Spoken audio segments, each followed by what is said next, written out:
Hi guys, എല്ലാവർക്കും old school പോഡ്കാസ്റ്റിലെ പുതിയൊരു എപ്പിസോഡിലേക്ക് സ്വാഗതം. 2025 ലാസ്റ്റ് പോഡ്കാസ്റ്റ് ആണ്. അതെ. അതിൽ നമ്മൾ രണ്ടുപേരേ ഉള്ളൂ, ബാക്കിയുള്ള എല്ലാവരും പല വഴിക്ക് പോയിരിക്കുകയാണ്. അതെ.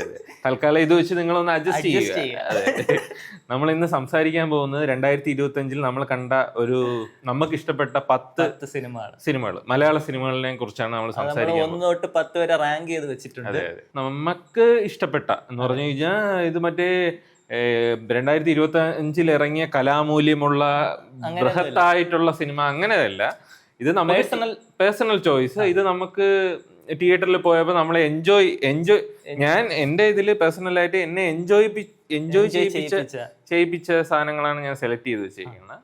ഞാനും അങ്ങനെ തന്നെയാണ്. എനിക്ക് പേഴ്സണലായിട്ട് ഇഷ്ടപ്പെട്ട സിനിമകളാണ് റാങ്ക് ചെയ്ത് വെച്ചിരിക്കുന്നത്. ചിലപ്പോ നിങ്ങൾക്ക് ഇതില് എതിരഭിപ്രായമൊക്കെ ഉണ്ടായെന്നിരിക്കാം. അതൊക്കെ തികച്ച് സ്വാഭാവികമാണ്. 2025 എങ്ങനെ ഉണ്ടായിരുന്നു സിനിമയുടെ പോക്ക്? എന്നെ സംബന്ധിച്ചിട്ട് 2024 വെച്ച് കമ്പയർ ചെയ്യുമ്പം കുറച്ച് കുറവായിരുന്നു തോന്നുന്നു. എന്നാലും ഞാൻ ലിസ്റ്റ് എടുത്ത് നോക്കുമ്പോൾ അത്ര മോശമല്ല. 2025 അത്യാവശ്യം നല്ലൊരു വർഷമായിരുന്നു മലയാള സിനിമയ്ക്ക്. ഒരുപാട് ഈ പറഞ്ഞ കണക്ക് ടോപ്പ് ഗ്രോസ് എന്താണ്, ഒരുപാട് കളക്ഷൻ നേടിയ സിനിമകളുണ്ട്. കുറെ സിനിമകൾ ഇഷ്ടപ്പെട്ട കുറെ സിനിമകളുണ്ട്. ചെറിയ സിനിമ, നല്ല സിനിമകളുണ്ട്. അതില് നമ്മളൊരു 10 എണ്ണം സെലക്ട് ചെയ്ത് വെച്ചിട്ടുണ്ട്. ആദ്യം ഉല്ലാസ്. അല്ല, എങ്ങനെയാണ് തുടങ്ങണം? പുറകെ നിന്ന് തുടങ്ങണോ, മുകളിൽ നിന്ന് തുടങ്ങണോ? നമുക്ക് പുറകെ നിന്ന് തുടങ്ങാം. അതായിരിക്കും ഒരു ത്രില്ല്. അപ്പൊ ടോപ്പ് 10 തുടങ്ങാം. 10 ഫസ്റ്റിലെത്തുന്ന രീതിയിൽ സെറ്റ് ചെയ്യാല്ലേ? ഓക്കെ. അപ്പൊ എന്റെ ടോപ്പ് 10 രേഖാചിത്രമാണ്. 2025 തുടക്കത്തില് ഇറങ്ങിയ ഒരു പടമാണ്. ആ സമയത്ത് ആദ്യത്തെ ഹിറ്റും ആയിട്ടുള്ള ഒരു പടമാണ്. ജാനുവരിയിൽ ഇറങ്ങിയ രേഖാചിത്രവും എൻ്റെ ലിസ്റ്റിലുണ്ട്. അത് സംഭവം നല്ലൊരു തിയേറ്ററിൽ ഇരുന്നപ്പോഴും നല്ല രസമുള്ള സിനിമയായിരുന്നു. ഞാൻ ഇത് തിയേറ്ററിൽ രേഖാചിത്രം കാണുന്നതിന് മുമ്പ് ഈ സംവിധായകന്റെ ഇന്റർവ്യൂ ഒക്കെ കണ്ടപ്പോഴും മറ്റേ എന്തോന്ന് ആൾട്ടർനേറ്റ് റിയാലിറ്റിയാ, ആൾട്ടർനേറ്റ് ഹിസ്റ്ററി, അത് വെച്ചുള്ള പടമാണ്. അപ്പോഴ് അങ്ങനെ എന്തോ ഇങ്ങനെ പറഞ്ഞു. അപ്പോഴും ഞാൻ ഉദ്ദേശിച്ചത് ആ സിനിമയുടെ എന്തെങ്കിലും ആയിരിക്കും. അങ്ങനെ ഞാൻ ആ സിനിമ ഒന്നുകൂടെ കണ്ടിട്ടാണ് പോയത്. കാണേണ്ട ആവശ്യമില്ല. കാതോട് അപ്പോഴേ ആ സാധനത്തിന്റെ ഇതെന്ന് വെച്ചാൽ കാതോരമാണ് പടം. ആ ഒരു ത്രില്ലിങ്, ആ ഒരു ത്രില്ലർ എലമെന്റും ക്രൈം ത്രില്ലർ എലമെന്റ് ഒക്കെ ഒരു സാധാ പടം പോലെയാണ്. പക്ഷെ അതിലൊരു കാതോരത്തിന്റെ ആ നമ്മളെ പഴയ ഹിസ്റ്ററിയൊക്കെ വെച്ചിട്ട് അതിലൊരു കൗതുകമുണ്ട്. പിന്നെ മമ്മൂട്ടിയുടെ ഒരു സാന്നിധ്യം, പഴയ ഒരു ഇതൊക്കെ ചെയ്തിരിക്കുന്നത് നല്ല രസമുണ്ട്. നല്ല വെറൈറ്റി സാധനം. അപ്പൊ എന്റെ ലിസ്റ്റിൽ അതാണ് വന്നിട്ടുള്ളത്. ദാസൻ ചേട്ടൻ പറ. എന്റെ ലിസ്റ്റില് നരിവേട്ടയാണ് എന്റെ ലിസ്റ്റില് 10ാമത് വന്നത്. എനിക്കിഷ്ടപ്പെട്ട സിനിമയാണ്. എനിക്ക് പലരും ഇങ്ങനെ ടൊവിനോ അത്ര അഭിനയിച്ചില്ല, അത്ര പോരാന്നൊക്കെ വിമർശനം വന്നതും പിന്നെ അധികം അത് പോയില്ല. പക്ഷെ എനിക്ക് തിയേറ്ററിൽ വന്നപ്പോൾ ഇത് നല്ലൊരു സിനിമയായിട്ട് തോന്നി. പിന്നെ ടൊവിനോയുടെ പെർഫോമൻസ് എനിക്ക് നന്നായിട്ട് തോന്നി. പിന്നെ ആ ഹിസ്റ്ററിയിൽ നടന്ന സാധനങ്ങളും അതൊക്കെ അതിന്റെ പിന്നാമ്പുറങ്ങളും നല്ല പ്രൊഡക്ഷനുള്ള സാധനമാണ്. എനിക്ക് ഇഷ്ടപ്പെട്ട സിനിമ. 10ാമത്തത് നരിവേട്ടയാണ്. ഇനിയിപ്പോ നമുക്ക് 9 പോവാം. 9 എന്റത് വന്നിരിക്കുന്നത് നാരായണീന്റെ 3 ആൺമക്കൾ. അത് ഞാൻ തിയേറ്ററിൽ കാണാൻ പറ്റിയില്ല, ഞാൻ അല്ലാതെ OTT വഴിയാണ് കണ്ടത്. അപ്പൊ എനിക്ക് ഭയങ്കര ഇഷ്ടപ്പെട്ട നല്ല സിനിമയായിരുന്നു. അതില് ജോജു ആയാലും നമ്മുടെ സുരാജ് ആയാലും പിന്നെ മൊത്തത്തില് അലൻസിയർ ആയാലും എല്ലാരും ഭയങ്കര രസമാണ് അതില്. പിന്നെ അതിന്റെ സ്റ്റോറിയും ഒരു ഡിഫറെന്റ് ആയിട്ടുള്ള വെറൈറ്റി സ്റ്റോറിയാ. ചിലവർക്കൊന്നും അത്ര ഇഷ്ടപ്പെടാൻ സാധ്യതയില്ല, പക്ഷെ ഒരു വെറൈറ്റി ഉള്ള എനിക്ക് ഇഷ്ടപ്പെട്ടായിരുന്നു പടം. അപ്പൊ അതാണ് എന്റെ 9ാമത്തെ സിനിമ. എന്റെ 9ാമത്തെ സിനിമ ബാൾട്ടി, ഷൈൻ നികത്തിൽ. കണ്ടില്ല. അതൊരു ഗാങ്സ്റ്റർ സിനിമയാണ്. അത് നമ്മൾ തമിഴ് ഗാങ്സ്റ്റർ സിനിമ കണ്ട പോലെ തോന്നും. അത് ഷൈൻ നികത്തിന്റെ ഒരു പെർഫോമൻസും അതിന്റെ മൊത്തത്തില് നല്ലൊരു പടം. തിയേറ്ററിൽ നല്ല എക്സ്പീരിയൻസ് ആയിരുന്നു. ഒരു ഗാങ്സ്റ്റർ ഒരു പ്രോപ്പർ ഗാങ്സ്റ്റർ സിനിമ എങ്ങനെയാണ് മലയാളത്തില് അങ്ങനെ വന്നിട്ടില്ലല്ലോ. കൂടുതൽ അങ്ങനെ ഇത്രയും ഗാങ്സ്റ്റർ ആയിട്ട് അങ്കമാലി എന്ന് പറഞ്ഞ മമ്മൂട്ടിയുടെ ഒരു സിനിമ വന്നിട്ടുണ്ട്. എന്നാലും ഒരു പ്രോപ്പർ നമ്മൾ തമിഴ് സിനിമയെ കാണുന്ന പോലത്തെ ഒരു അത് OTT വന്നില്ലല്ലോ. OTT വന്നോ എന്തോ ഞാൻ കണ്ടില്ല. അപ്പൊ എന്തായാലും കാണുന്നതാണ്. അപ്പോ ഇനി 8ാമത്തത്. അപ്പൊ എന്റെ ലിസ്റ്റിൽ 8ാമത് വന്നിട്ടുള്ളത് റോന്താണ്. എന്റെ ലിസ്റ്റിൽ വന്നിട്ടില്ല. പക്ഷെ എനിക്ക് തിയേറ്ററിൽ പോയി കണ്ട പടമാണ്. നല്ല പടമാണ്. എന്റെ ലിസ്റ്റിൽ വരാത്തതെന്ന് പറഞ്ഞു കഴിഞ്ഞാൽ ആ പടത്തിന്റെ കുഴപ്പമില്ല, അത് എനിക്ക് ഭയങ്കര നമുക്കൊരു ഡിസ്റ്റർബൻസ്. എനിക്കൊരു തിയേറ്ററിൽ ഇറങ്ങുമ്പം ഇങ്ങനെ ഡിസ്റ്റർബഡ് ആയിട്ട് ഇറങ്ങി വരുമ്പോ എനിക്ക് എന്തോ ഒരു അത് എനിക്ക് അങ്ങനത്തെ എന്തെങ്കിലുമൊക്കെ ഒരു തിയേറ്ററിൽ നിന്ന് ഇറങ്ങുമ്പോഴും ഒരു ഇത് ചെയ്യുന്ന സാധനങ്ങൾ എനിക്ക് കുറച്ചുകൂടെ ഹോണ്ടിങ് അങ്ങനത്തെ എനിക്ക് കുറച്ച് ഇതായിട്ടുള്ളതാണ് ആ സിനിമ. സത്യം പറഞ്ഞു കഴിഞ്ഞാൽ ആ സിനിമയുടെ ഇതല്ലേ കോണ്ടസ്റ്റ് കണ്ടന്റ് എന്ന് വെച്ചാൽ പെട്രോളിങ്, പോലീസ് പെട്രോളിംഗ് ആണ് അതിന്റെ ഇത്. അതൊന്നും അങ്ങനെ നമ്മൾ കണ്ടിട്ടില്ലാത്ത സാധനമാണ്. ഈ പോലീസുകാർ അനുഭവിക്കുന്ന കുറെ പ്രഷറും കാര്യങ്ങളും അവരെങ്ങനെയാണ് അത്രയും ബുദ്ധിമുട്ടുള്ള ഒരു ജോലി പോലെ നമുക്ക് തോന്നും കണ്ട. പിന്നെ ഈ പെട്രോളിംഗ് എന്ന് പറയുന്ന ഒരു സാധനം എന്തെന്ന് എനിക്ക് ഈ സിനിമ കണ്ടപ്പോഴാണ് മനസ്സിലായത്. അത് എനിക്കും അപ്പോഴാണ് മനസ്സിലായത്. ഇങ്ങനെ പതുക്കെ ഇങ്ങനെ ഓടിക്കോട്ട് ഇങ്ങനെ ഇരിക്കുന്നു. പുതിയൊരു എക്സ്പീരിയൻസ് ആണ്. ഈ സിനിമ കണ്ടപ്പോഴാണ് ഇവർ ഇങ്ങനെയൊക്കെയാണ് നമ്മള് വഴിയിലൊക്കെ കാണുന്ന പതുക്കെ ഇങ്ങനെ പോകുമ്പോ നമ്മള് ഇങ്ങനെ പോകണം അങ്ങനെ തോന്നുന്നു. അപ്പൊ ഇതൊക്കെ കണ്ടപ്പോഴാണ് എനിക്ക് ആ ഒരു സാധനം മനസ്സിലായത്. അപ്പൊ എന്റെ 8ാമത്തെ ലിസ്റ്റിൽ ഇതാണ് വന്നിട്ടുള്ളത്. എന്റെ 8ാമത്തെ രേഖാചിത്രം. അപ്പൊ നമ്മൾ നേരത്തെ ഡിസ്കസ് ചെയ്തിട്ടുണ്ട്. ഇനി നമുക്ക് നേരെ 7ാമത്തേല് പോവല്ലേ. 7ാമത്തേല് ഞാൻ തുടരുമാണ് ഇട്ടേക്കണത്. ഞാനും തുടരുമാണ്. ശരിക്കും തുടരും ഒരു എന്താണ് മോഹൻലാലിന്റെ തിരിച്ചു വരവെന്നൊക്കെ പറഞ്ഞിട്ട് ഒരുപാട് ആഘോഷിക്കപ്പെട്ട സിനിമയാണ്. നമുക്ക് കുറെ ചീത്തവിളി കേട്ടിട്ടുള്ള സിനിമയാണ്. അതെ, ആ സിനിമയുടെ റിവ്യൂ നമ്മൾ ചെയ്തിട്ടുണ്ടായിരുന്നു. അപ്പോൾ അതിൽ കുറച്ച് കാര്യങ്ങളൊക്കെ പറഞ്ഞത് പ്രേക്ഷകർക്ക് അത്ര ഉദ്ദേശിച്ചിട്ടില്ല. തുടരും സിനിമയുടെ theatre experience is one of the best ആയിരുന്നു. കാരണം നമ്മൾ മോഹൻലാലിന്റെ സിനിമകളിൽ മിസ്സിംഗ് ആയിട്ടുള്ള കുറെ എലമെന്റും ഒരു കൊമേഴ്ഷ്യൽ എലമെന്റ് ഒക്കെ ഒരുപാട് തരുൺമൂർത്തി ചെയ്തു. ആ സിനിമ എങ്ങനെ ആയിരിക്കും, കഥയുടെ ഇതല്ല, മൊത്തത്തിൽ എങ്ങനെയാണ് നമ്മൾ കാണാൻ ആഗ്രഹിച്ച ഒരു സാധനം അതിലുണ്ടായിരുന്നു. തരുൺമൂർത്തി സെറ്റ് ചെയ്തിട്ടുണ്ടായിരുന്നു. നല്ല രസമായിരുന്നു. ഈ വർഷത്തെ ബിഗ് ഹിറ്റുകളിൽ ഒന്നാണ്. Block buster. ഓക്കെ, അപ്പൊ നമ്മുടെ 7ാമത്തെ ഇതും കഴിഞ്ഞിട്ടുണ്ട്. ഇനി നമുക്ക് 6ാമത്തേലോട്ട് പോവാം. 6ാമത്തതിൽ ഞാൻ ലേറ്റസ്റ്റ് ആയിട്ട് ഇറങ്ങിയ സർവമായാണ് ഇട്ടിട്ടുള്ളത്. എനിക്ക് ഈ വർഷം ഇറങ്ങിയ ഫീൽ ഗുഡ് സിനിമകളിൽ ഏറ്റവും ഇഷ്ടപ്പെട്ട ഒരു സിനിമകളിലൊന്നാണ് സർവമായ. എനിക്ക് ഫീൽ ഗുഡ് എന്ന് മാത്രം പറഞ്ഞതിന് തള്ളിക്കളയാൻ പറ്റൂല. അതിന് എന്തോ ഒരു ഫീൽ ഉണ്ട്. അത് നല്ലൊരു സിനിമയാണ്. അത് എന്റെ ലിസ്റ്റിൽ 5ാമതാ.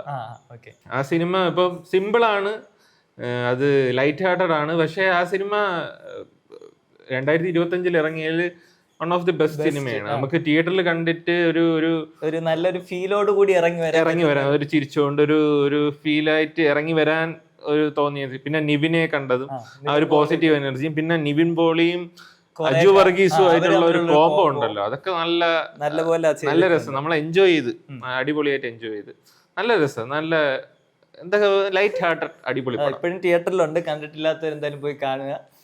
അപ്പോ എന്റെ ലിസ്റ്റിൽ ഇതിപ്പോ 6ാമതായിട്ടാണ് വന്നിട്ടുള്ളത്. എന്റെ 5ാമതാണ്. ഞാൻ ചേട്ടന്റെ അപ്പൊ 6ാമത്തെ ഏതാണ്? 6ാമത്തത് ഡൈസിറ. ഓക്കെ, എന്റെ നേരെ തിരിഞ്ഞാണ്. 5ാമത്തതാണ് ഡൈസിറ വന്നിട്ടുള്ളത്. ഓക്കെ, അപ്പൊ ഡൈസിറ എന്നെ തിയേറ്ററിൽ അത്യാവശ്യം പേടിപ്പിച്ച ഒരു സിനിമ. ഞാൻ അങ്ങനെ ഹൊറർ അധികം കാണാറില്ലെങ്കിലും ഇത് കാണാൻ പോവാറില്ല. പക്ഷെ ഇതിനെ പറ്റിയിട്ട് ഒരുപാട് ഈ പറഞ്ഞ കണക്ക് ആൾക്കാർ പറയുന്നത് കേട്ടിട്ട് ധൈര്യം സംഭരിച്ചു പോയി കണ്ട പടമാണ് ഇത്. പടം സത്യം പറഞ്ഞ നല്ല പേടിയായി. എനിക്ക് നല്ലോണം പേടിയായി. ഇടയ്ക്ക് കണ്ണൊക്കെ അടച്ചിരുന്നു. നമ്മള് ഇപ്പൊ ബ്രഹ്മയുഗം കണ്ടാലൊന്നും നമുക്ക് ഇങ്ങനെ ഒരു ഹൊറർ ഫീലോ പേടിയോ ഇങ്ങനെ എന്താണ് മറ്റേ ഒരു ഇങ്ങനെ നമ്മളെ ആ ഒരു ഇതിലോട്ട് കൊണ്ടുവരത്തില്ല. അതില് കുറെ സീനുകളും ബോഡി കണക്ട് ചെയ്യുന്ന എടുക്കണത് ഒട്ട് തന്നെ ഇടയ്ക്കുള്ള ജംസ്കെയർ, പിന്നെ മറ്റേ മുകളിലത്തെ നിലയിൽ നിന്ന് ആ പയ്യൻ വീഴണത്, അതൊക്കെ കൊണ്ട് മൊത്തത്തിലൊരു ഭയങ്കര പേടിപ്പിച്ചു. ഇവര് ആ മൂഡ് ഇങ്ങനെ ക്രിയേറ്റ് ചെയ്ത് ഇങ്ങനെ കൊണ്ടുവരും. അതൊക്കെ ഒരുപാട് പേടിപ്പിച്ചു, എന്നെ നല്ലോണം പേടിപ്പിച്ചു. പിന്നെ നമ്മുടെ ഇത് പ്രണവ് മോഹൻലാലിന്റെ സൂപ്പർ പെർഫോമൻസ് ആയിരുന്നു. ഞാൻ പ്രതീക്ഷയില്ല പുള്ളിക്കാരനെ കൊണ്ട് ഏറ്റവും ടോപ്പ് പെർഫോമൻസുകളിലൊന്നാണ്. അതെ അതെ, പുള്ളിയുടെ ആ പേടിയും ആ ഒരു ഒരു ദേഷ്യമൊക്കെ ഉണ്ടല്ലോ, അതൊക്കെ നല്ലതായിട്ട് ചെയ്തിട്ടുണ്ട്. പിന്നെ പുള്ളി ആദ്യം ഒരു പ്ലേ ബോയ് കൈൻഡ് ഓഫ് ഒരു ഇതാണ്, അതൊക്കെ നല്ല കൺവിൻസിങ് ആയിരുന്നു, നല്ല കൺവിൻസിങ് ആയിരുന്നു. മൊത്തത്തില് സിനിമ അടിപൊളിയായിരുന്നു. ഓക്കെ, അപ്പൊ ഡയസറ ചേട്ടന്റെ ആറാമത്തതാണ്. എന്റേത് ആറാമത്തെ സർവ്വമായിരുന്നു. എന്റെ അഞ്ചാമത്തെ സർവ്വമായ. അതാണ് എന്റെ അഞ്ചാമത്തെ ഡയസർ. അപ്പൊ 6ഉം 5ഉം കഴിഞ്ഞല്ലോ. ഇനിയിപ്പോ നാലാമത്തേലോട്ട് പോവാം. നാലാമത്തത് ചേട്ടൻ പറ. നാലാമത്തത് ഈക്കോ ആണ് നാലാമത്തത്. ഓക്കെ, എന്റേത് ഇത്തിരി കൂടെ മുകളിലോട്ടാണ്, അത് അങ്ങോട്ട് വരാം. അതെ അതെ, ഈക്കോ ആണ് നാലാമത്തത്. വൺ ഓഫ് ദി ബെസ്റ്റ് ഈ വർഷം ഇറങ്ങിയതില് എനിക്ക് ഭയങ്കര ഇഷ്ടപ്പെട്ട സിനിമകളിലൊന്നാണ്. ഇത് കാണുമ്പോൾ നമ്മൾ വിചാരിച്ചു ഇത് മലയാള സിനിമയാണോ. എടുത്തിരിക്കുന്ന രീതിയും പിന്നെ അതിന്റെ ഒരു സ്റ്റോറി ടെല്ലിങ്ങും, സ്റ്റോറി ഇന്റർനാഷണൽ ലെവലിലുള്ള സാധനമാണ് ചിന്തിച്ച് വെച്ചേക്കണ.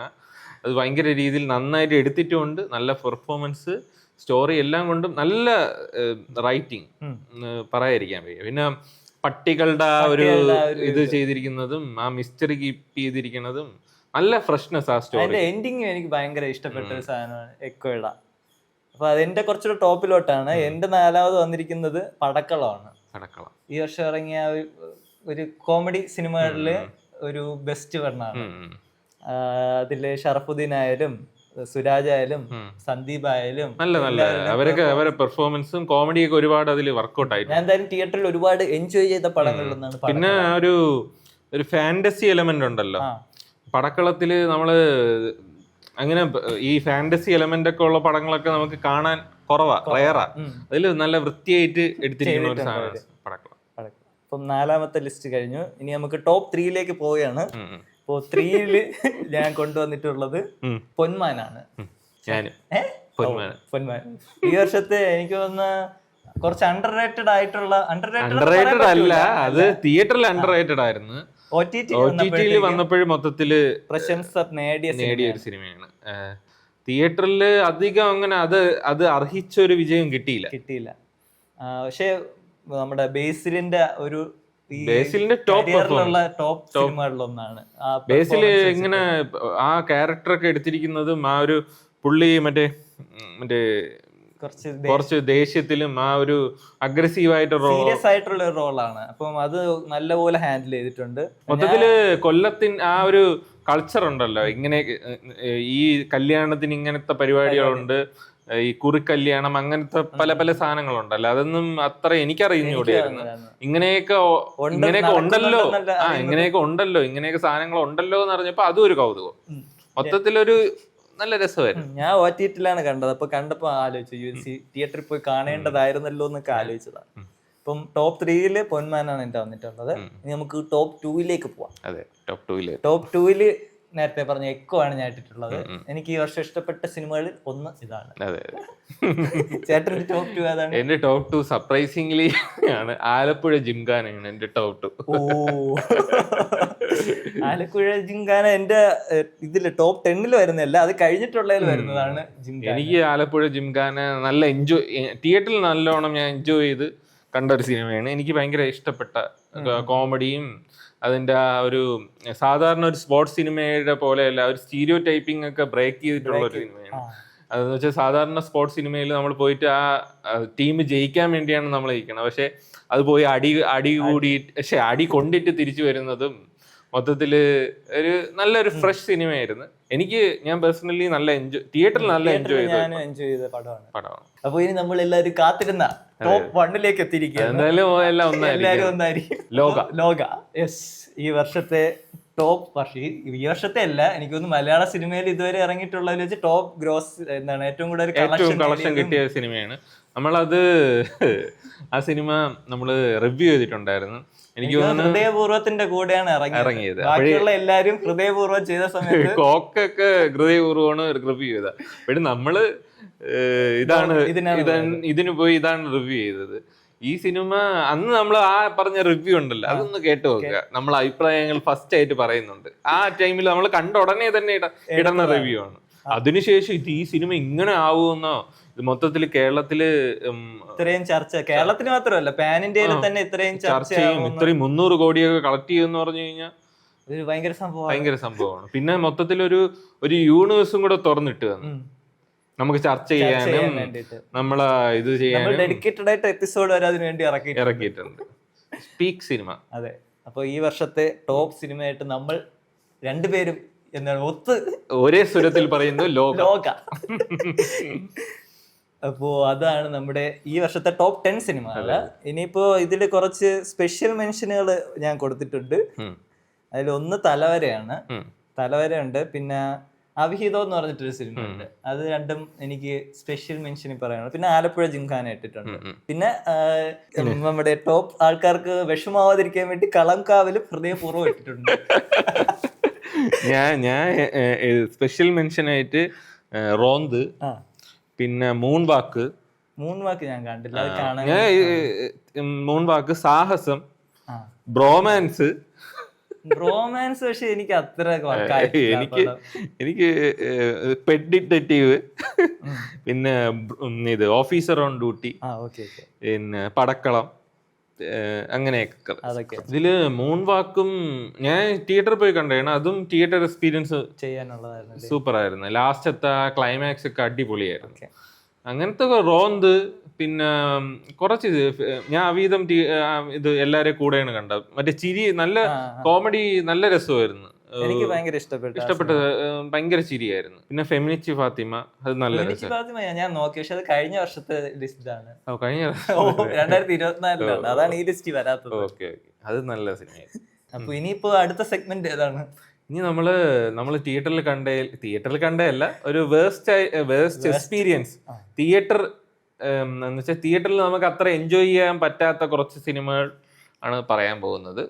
അതിൽ ആദ്യത്തെ സിനിമ ഞാൻ തന്നെ പറയാം. ആദ്യത്തെ സിനിമ എനിക്ക് ബസൂക്കയാണ്. എനിക്ക് തിയേറ്ററിൽ കണ്ടിട്ട് എനിക്ക് അസഹനീയമായിട്ട് തോന്നിയ സിനിമ ആദ്യത്തെ. എന്റെതിലും അത് തന്നെയാണ് തിയേറ്ററിൽ കണ്ടിട്ടുള്ളത് എനിക്ക്. പിന്നെ ഞാൻ പൈങ്കിളിയും തിയേറ്ററിൽ കണ്ടായിരുന്നു. അതും എനിക്ക് അസഹനീയമായിരുന്നു. പൈങ്കിളി ഞാൻ OTT-ലാണ് കണ്ടത്, അതുകൊണ്ട് അത് ലിസ്റ്റ് വന്നിട്ടില്ല. അല്ലാതെ ഞാൻ OTT കണ്ടതിൽ എനിക്ക് അസഹനീയമായിട്ട് തോന്നിയെന്ന് പറയുന്നത് കരം ഇട്ടിട്ടുണ്ട് ഞാൻ. കരവും ഞാൻ തിയേറ്ററിൽ പോയാണ് കണ്ടത്. കരം ഒത്തിരി പാടായിരുന്നു. അത് എനിക്ക് തോന്നുന്ന ആ സിനിമ ഒരു സ്റ്റാർ മെറ്റീരിയൽ ഡിമാൻഡ് ചെയ്യുന്ന ഒരു സിനിമയാണ്. അത് ഒരു സ്റ്റാർ ആയിരുന്നെങ്കിൽ ഇപ്പം പുള്ളിക്കാരന് പകരം ടൊവിനോയോ വേറെ അങ്ങനത്തെ ഏതെങ്കിലും ഒരു സ്റ്റാർ ആയിരുന്നെങ്കിൽ കുറച്ചും കൂടെ നമ്മൾ ഇങ്ങനെ ആയിരിക്കില്ല അത് ചിലപ്പോൾ ചർച്ച ചെയ്യണം. ചിലപ്പോ നമുക്ക് തോന്നൂലേ, നമുക്ക് ഇങ്ങനത്തെ മറ്റേ ആക്ഷൻ സിനിമകളൊക്കെ കാണുമ്പോ നമുക്കൊരു ഫീൽ തോന്നില്ല. ചിലപ്പോ അങ്ങനെ ചിലപ്പം ചെറുതായിട്ടെങ്കിലും ഇത്രയും വേസ്റ്റ് എന്ന് പറയേണ്ടി വരൂലായിരുന്നു. പക്ഷെ എനിക്ക് വിനീത് ശ്രീനിവാസന്റെ ഒരു ഡയറക്ഷൻ സാധനം അവിടെ കാണാൻ പറ്റിയില്ല. കുറച്ച് എന്തൊക്കെയോ ഒരു പ്രശ്നങ്ങളുണ്ട്. പിന്നെ എക്സ്പീരിയൻസ്ഡ് ആയിട്ടുള്ള ഡയറക്ടർ ചെയ്തതാണ് തോന്നുന്നില്ല. പിന്നെ അവസാനത്തെ റൈറ്റിംഗും ഭയങ്കര ഫ്ലോ ആണ്. അതില് നമ്മുടെ മനോജ് കെ ജയനും ശ്വേതാ മേനോനും തമ്മിലുള്ള അവസാനത്തെ ഒരു ഇതുണ്ട്, ആ ഒരു സാധനവും അതൊക്കെ ഭയങ്കര അങ്ങനെ തോന്നും. ഈ പട്ടാളക്കാരൊക്കെ വന്ന് അങ്ങനെ ഇറങ്ങുമ്പോഴേ ആ ഒരു സാധനം ഒരു ബാലിഷ്യമായിട്ട് തോന്നും. വേറെ ഏതെങ്കിലും വേസ്റ്റ് ഉണ്ടോ? വേറെ വേസ്റ്റ് അങ്ങനെ ഇല്ല. വേറെ എന്ന് വെച്ചാ ഓക്കെയാണ്. മിറാജ് ഞാൻ കണ്ട്, പക്ഷെ ഞാൻ ഇതിൽ എഴുതിയിട്ടിട്ടില്ല. ട്വിസ്റ്റുകളിട്ട് നമ്മളെ. കരം ഞാൻ എഴുതിയിട്ടിട്ടുണ്ട് ഇത് വേസ്റ്റ് എക്സ്പീരിയൻസിൽ. പിന്നെ ധീരൻ എനിക്ക് അത്ര ദഹിച്ചിട്ടില്ലായിരുന്നു. കണ്ടില്ലല്ലേ? കുറച്ച് സിനിമകൾ ഞാൻ കണ്ടിട്ടില്ല, അതിന്റെ ഒരു കുറവുണ്ട്. ഇത് തിയേറ്റർ എന്ന് ഞാൻ ഇങ്ങനെ തിയേറ്റർ കണ്ടേണെന്ന് എടുത്തു പറഞ്ഞെന്ന് പറഞ്ഞു കഴിഞ്ഞാൽ നമ്മള് തിയേറ്ററിൽ കാണുന്നതും OTT കാണുന്നതും നല്ല വ്യത്യാസമുണ്ട്. ആ ഒരു എക്സ്പീരിയൻസ് ഉണ്ടല്ലോ. ചിലപ്പോ തിയേറ്ററിൽ കാണുമ്പോൾ നല്ലതായിട്ട് തോന്നും, OTT കാണുമ്പോൾ മോശമായിട്ട് തോന്നും. അങ്ങനെ നമുക്ക് ജഡ്ജ് ചെയ്യാൻ പറ്റില്ല. അതുകൊണ്ടാണ് ഇങ്ങനെ എടുത്തു പറയുന്നത്. എനിക്ക് ആലപ്പുഴ ജിംഖാന അതുകൊണ്ടാണ് എനിക്ക് ടോപ്പ് 2 വന്നത്. ഞാൻ അന്നേ നോട്ട് ചെയ്തിട്ടിരുന്ന സാധനം. അത് ഞാൻ 2 പ്രാവശ്യം കണ്ട. അതാണ് പിന്നെ അത് ഇഷ്ടപ്പെട്ടോണ്ടാണല്ലോ 2 പ്രാവശ്യം കണ്ടത്. ഞാൻ ലോകയാണ് 2 തവണ. ലോക ഞാൻ 2 വർഷം. ഈ വർഷം ടോപ്പ് ഗ്രോസിംഗിൽ വന്ന ഒരു സിനിമ മിസ്സിംഗ് ആണ്. നിങ്ങൾ ശ്രദ്ധിച്ചോന്ന് അറിയില്ല. എമ്പുരാൻ മിസ്സിംഗ് ആണ്. അതെ, L2 നമ്മള് ലിസ്റ്റിൽ ഇട്ടിട്ടില്ല. പക്ഷെ അത് അത്യാവശ്യം പൈസ കിട്ടിയ പടമാണ്. പക്ഷെ നമ്മൾ ലിസ്റ്റിൽ ഇട്ടിട്ടില്ല. കാര്യം അത് എനിക്കത്ര പിടിച്ചിട്ടില്ല. എനിക്കും അത്ര നമ്മൾ അതില് റിവ്യൂവും കാര്യങ്ങളൊക്കെ എനിക്ക് അത്ര, ഞാൻ ലൂസിഫർ കണ്ടിട്ട് ഒരുപാട് പ്രതീക്ഷിച്ച് പോയ ഒരു സിനിമയാണ്. ആ ലൂസിഫറിൽ ഇപ്പൊ മോഹൻലാലിന്റെ ആ ക്യാരക്ടർ ഇല്ലേ, ആ ക്യാരക്ടർ ഇങ്ങനെ ആണോ, ശരിക്കും ഇത്രേ ഉള്ളോന്ന് തോന്നിപ്പോവും. അങ്ങനെ സ്റ്റീഫൻ നെടുമ്പള്ളി അത്രേ ഉള്ളോന്ന് ഇലുമിനാണ്ടി എന്നൊക്കെ പറഞ്ഞ് ഇങ്ങനെ കയറ്റി വെച്ചിട്ട് പെട്ടെന്ന് കൊണ്ടുവന്ന് ഇത്ര അങ്ങനെ ആക്കുമ്പോഴത്തേക്കും. പിന്നെ അതില് മോഹൻലാലിനെ അതിൽ പൃഥ്വിരാജ് ഓവർ പവർ ചെയ്ത് ആ ഒരു ഈക്വലൊക്കെ ആയതും അത്ര എനിക്ക് ഇഷ്ടപ്പെട്ടിട്ടില്ല. മൊത്തത്തില് എമ്പുരാന് കുറെ ബാക്ക്ലാഷസ് വന്നിട്ടുണ്ട്. അത് ഒരു ഡീസന്റ് വാച്ചാണ്. നമ്മുടെ ടോപ്പ് 10 വരെ മാത്രം ഉള്ളതായിട്ട് തോന്നിയില്ല. പിന്നെ സൂപ്പർ സ്റ്റാറിൻ്റെത് എനിക്ക് തോന്നുന്നു മമ്മൂട്ടിയുടെ ഡൊമിനിക് ഉണ്ട്. ഡൊമിനിക്കൊക്കെ നമ്മള് ഫസ്റ്റ് ഡേ പോയി കണ്ടതാണ്. പക്ഷെ അത്ര നമുക്ക് വർക്കൗട്ട് ആയില്ല. പിന്നെ ഒരു വോ ഫാക്ടർ ഒന്നും ഇല്ലായിരുന്നു. കുഴപ്പമില്ല എന്ന് വെച്ചാൽ തീരെ മോശമൊന്നുമല്ല, കുഴപ്പമില്ല, കണ്ടുകൊണ്ടിരിക്കാം എന്നുള്ളത്. പണ്ടിറങ്ങിയതാ, ഇപ്പോഴാണ് OTT-കാരെടുത്തത്. പക്ഷെ കണ്ടോണ്ടിരിക്കുക, അവരെ ക്യാരക്ടറൈസേഷൻ ഒക്കെ കൊള്ളാം. പക്ഷെ സിനിമ ഒരു ത്രില്ലർ വൈസ് അത്ര ത്രില്ലിംഗ് അല്ലേ. പിന്നെ കലങ്കാവലുണ്ട്. കലങ്കാവല് മിക്കവർക്കും റിവ്യൂല് പറഞ്ഞിട്ടുണ്ടായിരുന്നു, നമുക്ക് അങ്ങനെ ഭയങ്കര സംഭവമായിട്ട് തോന്നിയില്ല. അതെ, പക്ഷെ ഒരു ഡീസന്റ് വാച്ചാണ്. നല്ല സിനിമ തന്നെ. പക്ഷെ ഭയങ്കര നമുക്ക് അങ്ങനെ ഭയങ്കര സിനിമ ഒരു അത്ര ഭയങ്കര സിനിമയായിട്ട് തോന്നിയില്ല. പിന്നെ വേറെ കുറെ പടങ്ങൾ ഈ വർഷം ഇറങ്ങിയിട്ടുണ്ട്. പ്രാവിൻകൂട് ഷാപ്പ് അതുണ്ടായിരുന്നു. അതൊക്കെ നമ്മള് കണ്ടതാ. പിന്നെ റിവ്യൂ ചെയ്തില്ല, അത്ര വർക്കൗട്ട് ആയില്ല. അത് സാധനം ഭയങ്കര സിനിമയാണെന്ന് നമുക്ക് തോന്നും. പക്ഷേ അത് ഭയങ്കര എക്സ്പെരിമെന്റ് കൂടുതലായി പോയാലും തോന്നും. അങ്ങനെയാണ്. പിന്നെ മരണമാസം കുറച്ച് എക്സ്പെരിമെന്റ് ഒക്കെ ഉദ്ദേശിച്ച് കൂടുതൽ ഇൻസ്റ്റാഗ്രാം ട്രോളും അങ്ങനത്തെ കാര്യം. മരണമാസം ഒരു കുഴപ്പമില്ലാത്ത ഡീസന്റ് വാച്ച്. പിന്നെ ഭഗതിന്റെ ഒരു പടം ഇറങ്ങിയിട്ടുണ്ടായിരുന്നു, ഓടും കുതിര ചാടും. അത് ഞാൻ OTT-ലാണ് കണ്ടത്. അത് എനിക്ക് OTT വാച്ചിൽ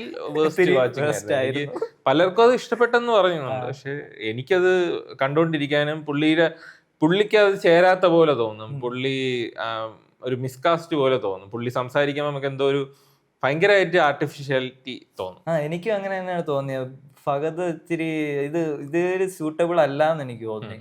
പിന്നെ നമ്മുടെ വിനീത് ശ്രീനിവാസന്റെ ഒരു ജാതി ജാതകം, അത് നമ്മള് തിയേറ്ററിൽ പോയി കണ്ട പടമാണ്. അതൊരു രസമുള്ള ഒരു ഫൺ പടമാണ്. അതിന്റെ പൊളിറ്റിക്കൽ വൈസ് ഒന്നും നമ്മള് നോക്കാതെയാണ് പറയണ. അത് വിനീതിന്റെ ക്യാരക്ടർ ഉണ്ടല്ലോ, പുള്ളിയുടെ പെർഫോമൻസ് നല്ല രസമാണ്. ഭയങ്കര എനർജറ്റിക് ആയിട്ട് അത് നല്ല കോമഡിയൊക്കെ ഒരുപാട് ചിരിച്ച സാധനങ്ങൾ ഉണ്ടായിരുന്നു. രസമായിരുന്നു. പിന്നെ സാഹസം അതും കണ്ടില്ലല്ലേ. പിന്നെ പെറ്റ് ഡിറ്റക്റ്റീവ് അതും ഒരു രസമുള്ള. പക്ഷെ എനിക്ക് അത്ര വർക്കൗട്ട് ആയില്ല. ചിലർക്ക് അത് എല്ലാവർക്കും വർക്കൗട്ട് ആവുന്ന പടമല്ല. അല്ല. അപ്പൊ അതാണ് നമ്മുടെ 2025-ലെ മൂവി അവലോകനം. നമുക്ക് ഇഷ്ടപ്പെട്ട, നമ്മൾ പേഴ്സണൽ ഒപ്പീനിയൻ ആണ് പറഞ്ഞത്.